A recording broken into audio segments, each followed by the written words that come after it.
Sufi, kita gali dulu dari katanya. Asalnya dari kata paling dasarnya itu sofa. Paling dasarnya apa?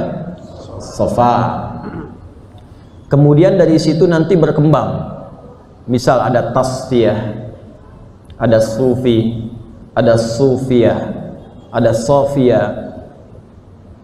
Sofa pada asalnya proses membersihkan sesuatu atau menyaring sesuatu yang kotor sehingga muncul yang bersihnya saja. Proses saringannya ini disebut dengan tasfiyah namanya. Jadi kalau misal nih ada mineral mau disaring nih, kan bisa air bisa logam ya, kan dibersihkan dulu kan dari yang kotornya. Anda kalau mau bangun pasir kan suka disaring dulu ya. Nah itu saringannya disebut tasfiyah. Minyak disaring supaya yang jernihnya yang keluar, itu tasfiyah namanya. Menyaring yang kotor sehingga yang bersihnya yang muncul.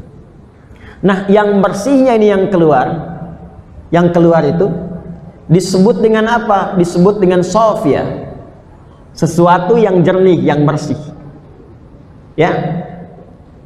Ibu Sofia, ibu yang jernih, bersih pikiran dan hatinya, sehingga ketika bertutur pun menyaring lisannya sehingga tidak keluar yang kotor-kotor dari lisan. Karakter orang yang telah mendapatkan itu, orangnya disebut dengan sufi namanya. Jadi sufi itu pada asal mulanya adalah orang yang mampu mengatur dan menyaring dirinya sehingga yang keluar dari seluruh anggota tubuhnya itu selalu yang baik-baik dan mulia. Kalau bicara yang baik, kalau menatap yang baik, kalau berjalan yang baik, merespon apapun selalu baik keluarnya. Itulah sufi. Kita kalau sa'i dimulai di bukit apa? Sofa. Berhenti di mana? Marwah. Harus selalu di Marwah ya. Dimulai di sofa, berhenti di Marwah. Kalau berhenti lagi di sofa, itu kalau enggak 6 berarti 8 kali. Harus di Marwah. Nah, kenapa bukitnya disebut dengan bukit sofa? Itu ada kisahnya. Sayyidah Hajar alaihissalam itu kan naik ke bukit itu ketika beliau punya hajat untuk anaknya Ismail alaihissalam. Menangis, ASI nggak keluar. Ketika merengek kemudian menangis, semakin haus, disimpan terlebih dahulu. Beliau mencari.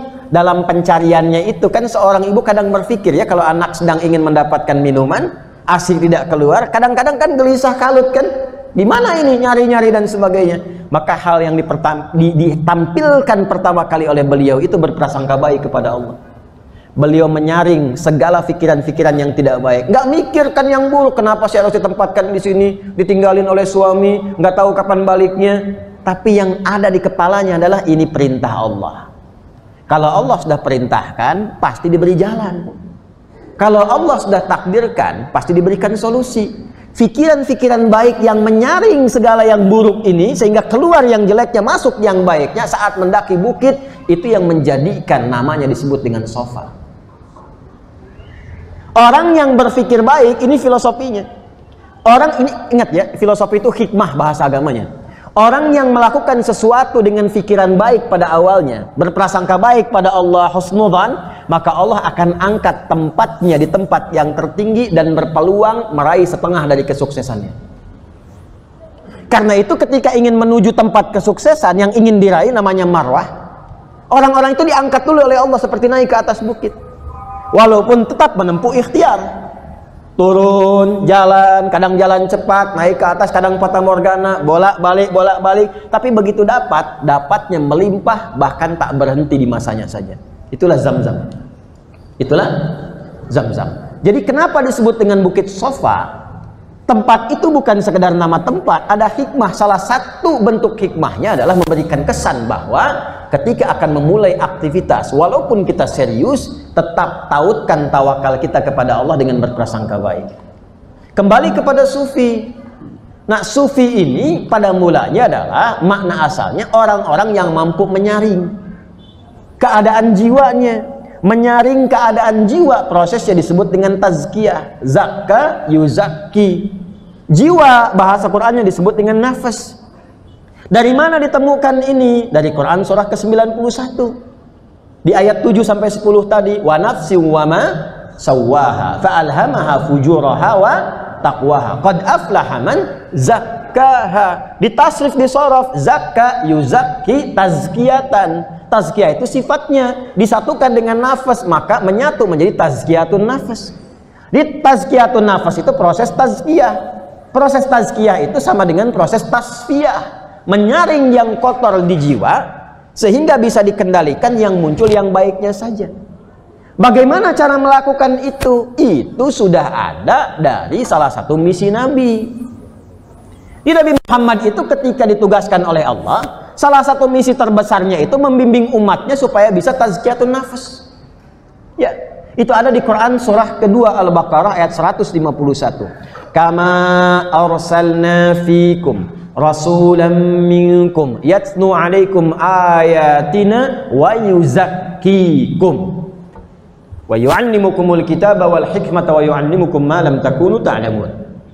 Kata Allah, dengan keagunganku telah diutus seorang rasul dari kalangan kalian, tugasnya membimbing kalian dengan ayat Allah.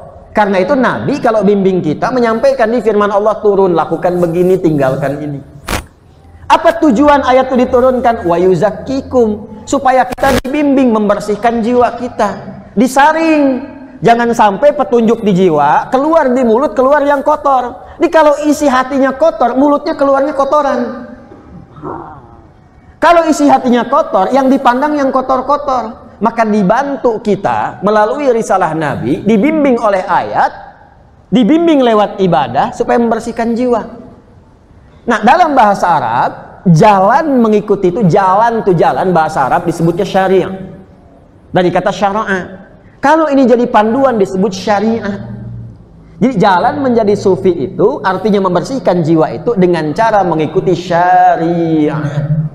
Apa bentuk syariat itu? Salat syariat. Karena itu kalau salatnya benar, nanti yang kotor di jiwa ada dua. Satu fahsya, kedua mungkar. Itu dibersihkan. Maka turun Quran surah ke-29 ayat 45. Utslu ma uhya ilaika minal kitab wa aqimis shalah innas sholata tanha 'anil fahsya wal mungkar. Jadi kalau pengen jadi sufi dalam arti orang bersih, orang baik, orang yang dari ujung kepala sampai ujung kaki itu sifatnya mulia, maka jalan pertama kali ikuti syariat. Sholat, tunaikan, tingkatkan dengan sunnah, puasa, baca Quran, rajin sedekah, itu sufi. Hasilnya apa? Perbuatan-perbuatan mulia, perbuatan-perbuatan baik. Kalau sudah dapat itu, maka dekat hubungan dengan Allah. Kedekatan itu bisa melihat, membedakan mana yang menurut Allah benar, mana yang tidak benar. Yang benar diikuti, yang salah ditinggalkan. Kemampuan membaca itu disebut dengan ma'rifat. Ma'rifat itu kenal, tahu. Ma'rifatullah, kenal Allah. Bagaimana kenal Allah? Lewat hukumnya, lewat syariatnya. Nah, ini yang menjadikan sufi itu pembatasannya kalau dikumpulkan karakteristiknya menjadi tasawuf. Di tasawuf itu satu disiplin ilmu. Nasab sanadnya ada, cuman jalurnya lewat syariat. Yang jadi persoalan kadang-kadang ada orang ingin meraih itu dengan menyalahi tuntunan syariat. Yang keluar dari syariat ini yang disoal.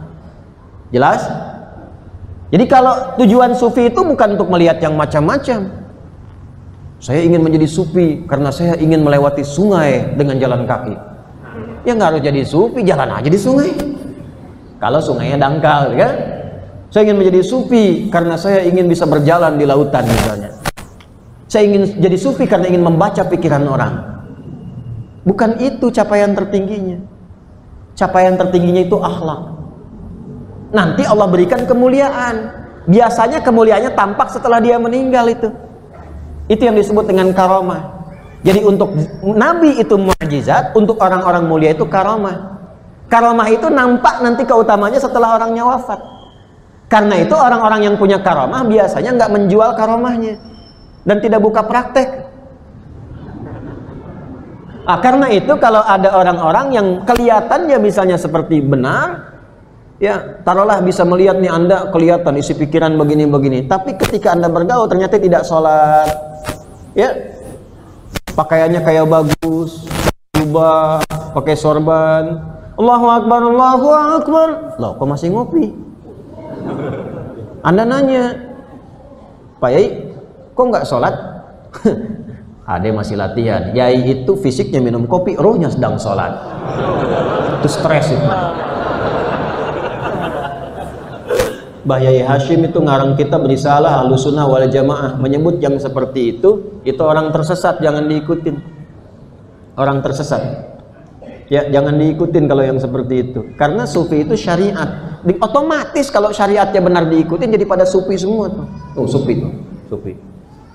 Ya, itu sufi dalam konteks yang benar. Ya. Nah, jalan untuk menuju itu disebut apa? Syariat. Kalau diperpendek disebut dengan tariq atau tariqah dari bahasa Arab. Makanya muncul tariqah, tariqah, tariqah, tariqah. Tapi kalau ingin tahu itu, maka masuk ke dalam jalur nasabnya dengan benar, dipelajari dengan benar dengan baik, tapi jalan pertamanya adalah apa? Syariat. Jelas sampai sini? Baik. Jadi persoalan sering muncul itu karena kontroversinya seringkali ada aliran atau praktek orang-orang tertentu yang prakteknya menyalahi syariat. Yang seperti itu nggak usah pusing-pusing. Ya, dan jangan menjadikan diri kita tersandera dengan maksiat. Nggak usah sibuk pencela, nggak usah sibuk penjelek-jelekan, tinggalkan aja. Nanti ditinggalkan juga sepi sendiri.